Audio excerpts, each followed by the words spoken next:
Hello everyone, কেমন আছো তোমরা সবাই? আমি আলহামদুলিল্লাহ অনেক ভালো আছি। অ্যান্ড ফাইনালি দেখতে দেখতে আমরা এই বছরের একদম শেষে চলে এসেছি। আর মাত্র অল্প কিছুদিন পরেই আমরা নতুন একটি বছরে পা দিতে চলেছি। এবং এই নতুন বছরের মতোই আমরাও আমাদের জীবনটাকে নতুন করে সাজাতে চাই, জীবনে অনেকগুলো পরিবর্তন আনতে চাই। Please ignore my voice.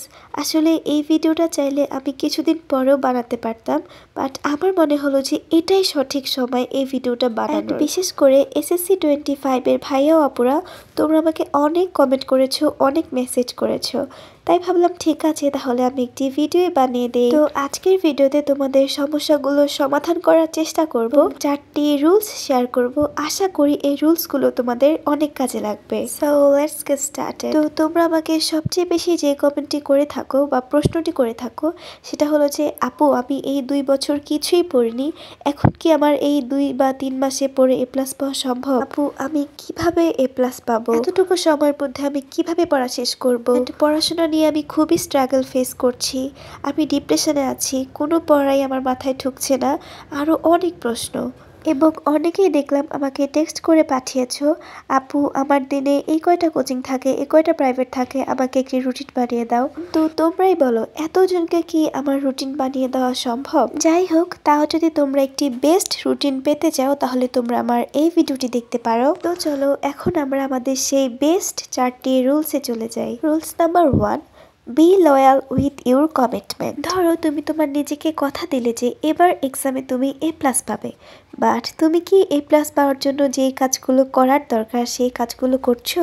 এগুলো তো করছোই না, উল্টো তুমি নিজের জীবন নিয়ে কমপ্লেন করছো, অজুহাত দিচ্ছ, এবং তুমি এখনো বসে আছো যে 2025 সাল থেকে তুমি পড়া শুরু করবে। আমি কি ঠিক বলছি? একবার ভেবে দেখো তো তুমি 2023 সালে কি বলেছো যে 2024 আসলে তুমি একদম চেঞ্জ হয়ে যাবে, উড়াধুরা পড়া শুরু করবে, একদম সব কিছু এই সেই অনেক কিছু করে ফেলবে। বাট একটা জিনিস খেয়াল করে দেখো, তুমি যদি নিজেই নিজের সাথে লয়াল না থাকো তাহলে কি তোমার স্বপ্নটা কখনো পূরণ হবে? অ্যান্ড স্বপ্ন তো সবাই দেখে, কিন্তু সবাই কি তার স্বপ্ন পূরণ করতে পারে? জাস্ট আনএক্সপেক্টেড কয়েকজন পূরণ করতে পারে যারা তাদের কমিটমেন্টের সাথে লয়ালিটি দেখায়। অজুহাত দেওয়া বন্ধ করে দাও এবং তুমি নিজেকে নিজে যেই কথাটা দিয়েছো সেটা রাখার চেষ্টা করো, তোমার স্বপ্ন পূরণ করো। Rules number 2, set your goal. আমি জানি এটা একটি কমন কথা, তো তুমি খেয়াল করে দেখো মানুষ কিসের জন্য এত হার্ড ওয়ার্ক করছি। এই যে তোমরা যে আজকে আমার ভিডিওটি দেখছো কেন? যেন তোমাদের জীবনটা পরিবর্তন হয়ে যায় বা তুমি এক্সামে একটি ভালো রেজাল্ট করতে পারো, তাই তো? তোমার এমন একটি গোল থাকতে হবে যেটার জন্য তুমি কাজ করছো। যেমন এখন আপাতত তোমার গোল হচ্ছে তুমি এক্সামে একটি ভালো নাম্বার পাবে কিংবা এ প্লাস পাবে। তো এ প্লাস পাওয়ার জন্য তোমার কি করতে হবে? হার্ড ওয়ার্ক করতে হবে, প্রচুর পরিমাণে পড়তে হবে। Number 3, starting with your favourite subject. তো যখন তুমি পড়তে বসবে তখন তুমি তোমার সবচেয়ে পছন্দের সাবজেক্ট কিংবা সবচেয়ে পছন্দের যে চ্যাপ্টারটা সেটা থেকে পড়া শুরু করবে, তাহলে তোমার পড়াটা অনেক এফেক্টিভ হবে। এক্সাম্পল হিসাবে আমরা বলতে পারি তুমি এখন ম্যাথ করতে বসেছো, তো তুমি প্রথমেই ম্যাথের ত্রিকোণমিতি চ্যাপ্টারটা ধরেছো যেটা তুমি কিছুই পারো না, এবং ম্যাথ করার সময় দেখলে যে তোমার সবগুলো ম্যাথ ভুলভাল হচ্ছে, একটাও ঠিক হচ্ছে না, তখন কি হবে?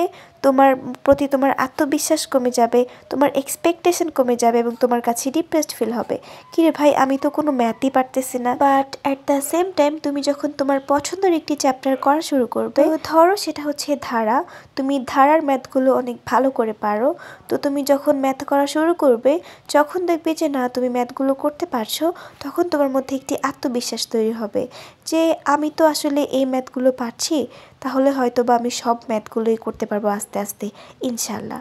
তো আশা করি আমি তোমাদের বোঝাতে পেরেছি। তাই সব সময় যখন তোমরা পড়তে বসবে তোমরা তোমাদের পছন্দের চ্যাপ্টার কিংবা পছন্দের সাবজেক্ট নিয়ে পড়তে বসবে।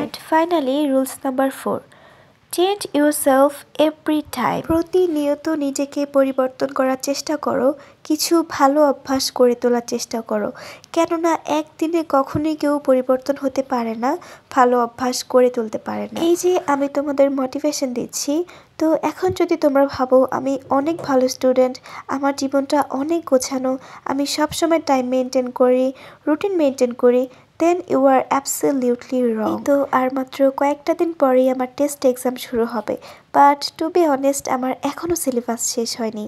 এই জন্য কি আমি সব কিছু ছেড়ে দিব, নাকি প্রতিদিন একটু একটু করে চেষ্টা করব যে কিভাবে আমার টেস্ট এক্সামে ভালো একটি রেজাল্ট করা যায়। তো আমি গত পরশু দিনই একটি রুটিন বানিয়েছি, কিন্তু 2 দিন ধরে আমি খুবই সিক, এই জন্য আমার রুটিনটা ফলো করাই হয়। তো এই জন্য কি আমি আমার পড়াশোনা বাদ দিয়ে দিব, নাকি আগামীকাল থেকে আরো সুন্দর করে আমার পড়ার সূচনাটা শুরু করব? আসলে আমাদের জীবনটা অনেক আনএক্সপেক্টেড, তাই আমাদের সব কিছুর জন্যই নিজেকে তৈরি রাখতে হবে এবং প্রতিদিনই নিজেকে ভালো করার জন্য, নিজেকে বেস্ট তৈরি করার জন্য আবার নতুন করে শুরু করতে হবে, নিজেকে প্রতিনিয়ত পরিবর্তন করতে হবে। তো আশা করি তোমরা সবাই বুঝতে পেরেছো, 2025 সালের জন্য বসে থাকলে কিছুই হবে না, তোমরা এখন থেকেই শুরু করো। আর এই সময়টা তোমাদের জন্য অনেক মূল্যবান একটি সময়, তাই please be the best version of yourself. আজকে ছিল এতটুকুই, and again I am so sorry for my ভাঙাচোরা voice, and I think this is the last video for this year.